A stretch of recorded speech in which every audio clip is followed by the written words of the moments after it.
Okay, today is August 21st, 2008, I believe. And we are sitting here at the Illinois State Museum, RCC. We're sitting with Deanna Glosser. How are you doing, Deanna? Just fine. Great. I'm going to ask you the real easy questions, and then we're going to get into the real hard ones. Okay, good. All right? Okay. It's a test. Okay, good. Yeah, it's just like a test. Don't worry about it. How about your date of birth and where you were born? I was born on March 27th, 1950 in the city of Chicago. In the city of Chicago, all right. Can you kind of tell us what kind of a childhood did you have? Well, I probably had somewhat unique of a childhood in that I grew up in the Chicago area, moved all over the city of Chicago, south side suburb, ended up graduating from high school from Harvey, Illinois, which is about 20 miles south of downtown. But my parents' family were from small towns in Missouri, and my mother's side of the family were all farmers, and my father's family were really small towns, Mayberry-ish. You know, Andy Griffith could have been from there. And so I was the only one in my Girl Scout troop, for example, that had the cow badge and the pig badge and the, you know, all of the farm badges, because we went back to my grandparents every year. So he had they were small, poor, but sustainable farmers in the sense that everything they ate practically came off the land. And so I was raised with apples that I didn't know were going to be now non-existent when I grew up, and, you know, chickens and pigs and cows and fresh milk. And so I was a unique childhood, and that was probably the most important part of my childhood, is the time I spent on the farm. Now, how was it, I mean, as you said, going to Girl Scouts, and you were the only one with those badges. I mean, what were the other kids? They thought I was weird. Really? You know, you talk about, I would describe milking a cow, and the other girls would go, ooh, and collecting eggs, and I was never very good at it. I mean, my grandfather, thinking bless his heart, he was very patient, because, you thought you were doing a good job, but looking back on it, you realize, oh, I must have made his life, it took him 5 times longer to collect eggs with him, but it was a learning experience. It was something, completely invaluable. As a child, I would not be the same person today if I had not had that, been raised as an urban person, but had that rural background. That's interesting. Now, what was your grandfather's farm like? Can you kind of explain it? If you would give us a picture of it. It was very small. It was a 40-acre farm. He raised corn and alternating with alfalfa. It was the traditional at the time. You did a little bit of everything. He had bees. He had an apple orchard. They had raspberries growing out in the front ditch. They had cows for fresh milk, and chickens and sheep. They didn't do pigs when I was growing up. And when my mother was growing up, they actually slaughtered their own animals, so they had their own, almost everything that they consumed came off of their land. And then once a week they would go into town, and that's where they'd get their coffee or their sugar, or just these very small. Now, it's not a life that you'd necessarily maybe aspire to today, because they were very poor. But it was, old barns with wonderful haylofts, and things to climb and pond for. It was the perfect setting if I can think about where I would want to be a child, especially one that didn't have to actually work on the farm. So can you tell us the games that you played while you were there?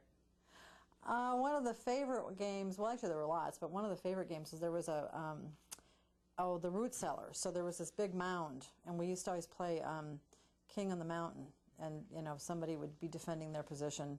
But a lot of it was just roaming. I mean, that was where I learned about things like frogs and what was in a stream. And because if you walk down the hill because they lived up, they had a farm previously that was in what they called the bottoms, which was in the floodplain of the Missouri River, and then they bought what they called in the hills. Well, you went down the hill, and there was a creek that ran through there, and so my one brother, who was not quite 4 years younger than I, we spent every moment we had out, no matter what time of the year we went, outside exploring, looking at what was in a creek. And my grandparents would take us to what then they called the dump, because they didn't have garbage pickup in those days, and so you took what little garbage you had out to the back 40, and you can't even imagine that today, but that's what you did. You dumped it back. And so we loved going there, because there would be old cans and bottles and frogs, giant bullfrogs, and it was really an exploring time. We didn't realize how much we were learning. We would have probably been opposed to it if we thought we were, being kids and we were actually learning things. But it was exploring, and then things like King on the Hill. Wow, interesting. That's a great childhood stories that you got. I'm thinking. Now you said your mother grew up on this farm, correct? mean, how was it as a child having a mother who grew up on this farm, who had to do all these things you said your grandparents had to do to survive, to get their food and things? What kind of person was your mother? My mother, as you can imagine, rejected all of those things. And she relished the urban life and the current life. She didn't, we seldom, on occasion we had a garden in the city, but she didn't do jams or jellies or homemade bread or, I mean, she, it's sort of, she just adopted everything that was about current life. I mean, store-bought bread and store-bought foods, and oh my gosh, isn't a grocery store really wonderful? And so I don't know that anybody at that time actually believed that what they were living was some ideal life. I mean, I felt that way because I was a kid experiencing it from my viewpoint. But I asked my aunt one time after she was in her early 70s and had to move to town, and I felt so sad for her that she'd had to move into town and give up her farm and her garden, and I was in my early 20s then, and I said, "Oh, Aunt Kate, don't you just miss that?" And she looked at me and said, "Are you out of your mind?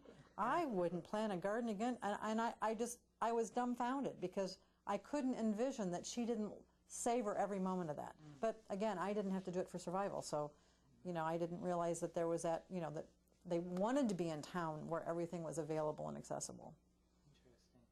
Interesting. It's kind of interesting how you wanted to be on the farm and they wanted to be in town. That's right. Well, it's what you don't have, I guess. Grass is always greener. That's good. So, you had this urban upbringing, but yet you had this experience with the rural areas, with the farm and everything else. And you were about 20, 19, and you went off to college. Can you tell us about what you went for college for? And what I went to college for? Boy, we're going back. I went to college initially, right out of high school, thought I wanted to be a school teacher. So I went to Eastern Illinois University and discovered that I did not want to be a school teacher. I did not. The education was just starting with that experimental stuff and kids being a little more, I'm an orderly person, so I expect orderly things, and education is no longer orderly. Anyway, so I got married after being in school for a year, and I didn't go back to finish my college education until I was 30. So I did a whole array of things trying to find that magic job that would not require me to go back to college. And I finally discovered that, woe be it, I was going to have to go back to school, and so I went back to Illinois State University when I was 30, and I ended up being an anthropology major. Interestingly enough, foodways was my strongest area of interest. There was an anthropologist at ISU that was his area of interest, and so I spent a lot of my time looking at, other than the required things, but looking at why people eat what they do, how they eat, what food customs there are, what it means to be eating in different societies and so forth, sharing food. And then I went to the University of Illinois. I finished my bachelor's degree in anthropology, and then went to the University of Illinois Champaign-Urbana and got a PhD in environmental planning, urban and regional planning with an environmental planning emphasis. Totally away from the anthropology food stuff. How did you get into that? Well, I wanted to be, I'm being modest for a minute. I was an excellent student. I was a straight A student, and everybody kept encouraging me to, because I love anthropology. I mean, I can almost always identify when I'm talking to someone who's an anthropologist, because there's something about an anthropologist that's just, I'm saying this, I know you are one, but there is something about anthropologists that they're special people. I know there's an intellectual thing about anthropologists that I always can identify with. But I thought getting a job in anthropology was like 80 people would apply for one teaching position that paid nothing at ISU. So and I was also interested in the environmental issues. I mean, I was active in National Audubon Society and so forth. So they said, well, why don't you combine your interest in people and your interest in the environment and become an environmental planner? And so maybe you can actually be that bridge between the scientists and the people who are making decisions about land use planning and try to protect the environment. Nothing to do with food at that time, but now the environment. So I ended up thinking, well, okay, it was a practical thing to do. It wasn't really where my love might have been. I would have rather been an anthropologist. But here I am all these years later. I got a PhD in environmental planning. So. Well, that's great. Rather convoluted approach of getting here, but now I'm back to food. So I think we all come full circle to things that are of interest to us. So. And as you just said, you're back to food. So tell us. I'm back to food. What sorts of things are you doing with food? Well, I've always been interested in food, but only as a personal thing. I collect cookbooks. I'm an avid cook. I I'm really about food. I'm about entertaining and sharing food with family and friends. Didn't know I was a slow food person, all those years that I was liking to have people over and cook for them and so forth. And so about, I don't know, it was probably it was actually 4 years ago, this last spring, I'm active in a professional organization, the American Planning Association. And so my food stuff actually started from a professional standpoint. There was a speaker at a conference, a gentleman from Wisconsin, retired Professor Jerry Kaufman, gave a speech asking why planners, now we're talking about urban planners, the people that decide where things go and where streets go and so forth, why planners why they weren't worried about the food system. Why did they totally ignore the food system? Who has access to groceries? Where does our food come from? And I sat in the audience and I thought, wow, I never even thought about that before, but he's right. So I contacted him, and we are continuing to work today on major efforts within this national organization on getting food system planning integrated into mainstream planning. So that was that was his first thing. So the first thing we did with APA is to we got them interested in developing a policy guide, which is one of their big underlying things that drive what the organization does. So a year ago this past April, APA adopted a community and regional food planning policy guide. And now we're working with people all across the country on what they're doing in their cities and their counties to help establish local sustainable food systems. So that was the first thing, was sort of a professional level, let's get this going in our profession, which then made me come across Slow Food, the organization. And so 2 years ago, this last January, we held our first meetings with local people, just trying to find out what interest might there be in putting together some kind of group. We didn't have to be Slow Food. I said we could make up our own name. And we decided that, the group decided that having an identity with an established organization was what was best. And so we then went about forming Slow Food Springfield, which is one of the chapters within, there's now 132, in 132 countries around the world, there are 83,000 members of Slow Food. Wow.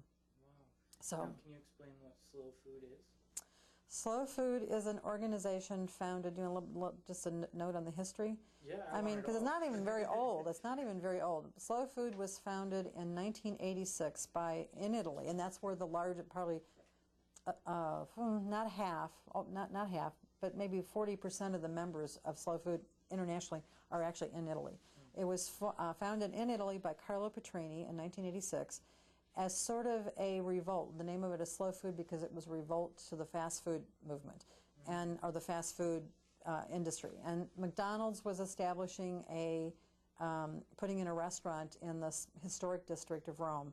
And a lot of the Romans were just outraged that they would allow a fast food restaurant to invade the bastion of, gastronomic, splendor of Italy. So they got together and they formed this organization. And initially the focus was fairly narrow. It was about, we have to maintain our food system, the way we develop our foods, the way we eat our foods, the fact that we have 2-hour lunches, which Americans would find, we're appalled at a 2-hour lunch, but they work later in the day. But eating is really a very social, a very important part of many Europeans' lives, but particularly in Italy. And so, but now Slow Food has really expanded well beyond that. I mean, it's only been since 1986, so that's only been like 22 years? Yeah. 22 years? So in 22 years, to have grown to 183,000 members, 83 countries. 132 countries, 183,000 members. And now they're really about, sort of envisioning a food system that is healthy to the environment. It's healthy for humans to eat, more nutritious, and getting into things like social equity, where you have access to good foods by everyone. A lot of our inner cities, even Springfield, for example, they have what's called food deserts, where low-income people really don't have access to quality foods. They have convenience stores, they have fast food restaurants. Something that's has become a real concern to planners in inner cities. Chicago has already mapped the location of all their grocery stores that have good produce and good meat selections, as opposed to, I won't name names, convenient food stores that focus on chips and other kinds of junk food. And so, so slow food is about all these other things. It's about sustainable food systems. It's about saving livestock and plant or crop species that are almost extinct. It's amazing to think that according to the slow food material, 93% of our crops and livestock, those individual species or breeds, have become extinct or nearly extinct since 1900. Our food system, our global food system now is focused on such a narrow range of crops and breeds that it really does put us at risk. I mean, if you only have a couple of strains, like when we think about potatoes, in the grocery store, you might have 4 brands of potatoes, 4 different breeds of potatoes. There are hundreds, and yet we've selected of just a few. And the reason for that is because they transport well. When you're transporting food, 1,050, in fact, they say the average distance a morsel of food on our typical plate, American dinner plate, travels 1,500 miles to get to that plate. And so you start looking, and that we're trying to get it to be more local for lots of reasons, but energy, nutrition, taste, supporting local farmers. There's a local economic issue of buying locally, the dollars circulate within your community. So there's a whole lot of things that now slow food is about, and they have all sorts of programs for education. They've got slow food organizations organized on college campuses, school garden programs. I had a teacher here contact me and ask if we had anyone that could help them get a garden in their school. And nothing that I could take on, but I tried to put her in touch with some people that could help them get a garden in their school. So there's a whole range of things now that slow food's about, but it's basically about us having sustainable, healthy food systems available to everyone and enjoying food with our family and friends. Now, what is the slow food movement that you're involved in Springfield? What are they doing to kind of back this movement?